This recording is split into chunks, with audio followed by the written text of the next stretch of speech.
Il sindaco dovrebbe anche pensare e mettersi una mano nella coscienza di aiutarci, venire incontro anche perché noi siamo abbandonati con tutto. Siamo in una delle torri che dominano il quartiere Città di Marghera, quella di proprietà comunale. Nonostante diversi appartamenti siano vuoti, qui abitano 68 famiglie, circa 350 persone. Ma la manutenzione non si vede più da anni. Le segnalazioni dei residenti sono rimaste senza risposta e i problemi continuano ad accumularsi. Spazzatura che buttano spazzature di qua e di là, sondaie che stanno cadendo, sono rotte tutte a pezzi.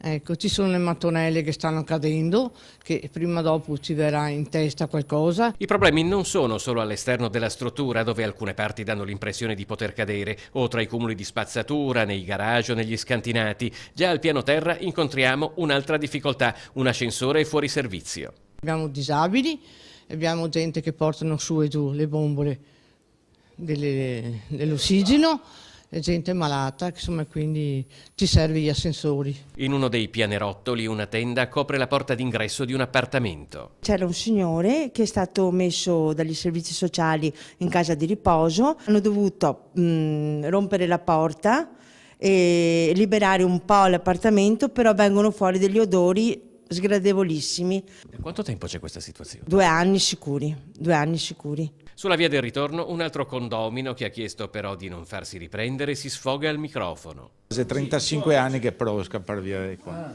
Qua sta cadendo a pezzi il palazzo. Qua è un via vai, specie di notte, qua c'è sesso, droga, c'è di tutto. Qua c'è un via vai di tutto. Voi avete fatto presente al comune che ci sono questi problemi? Sì. Che risposta avete?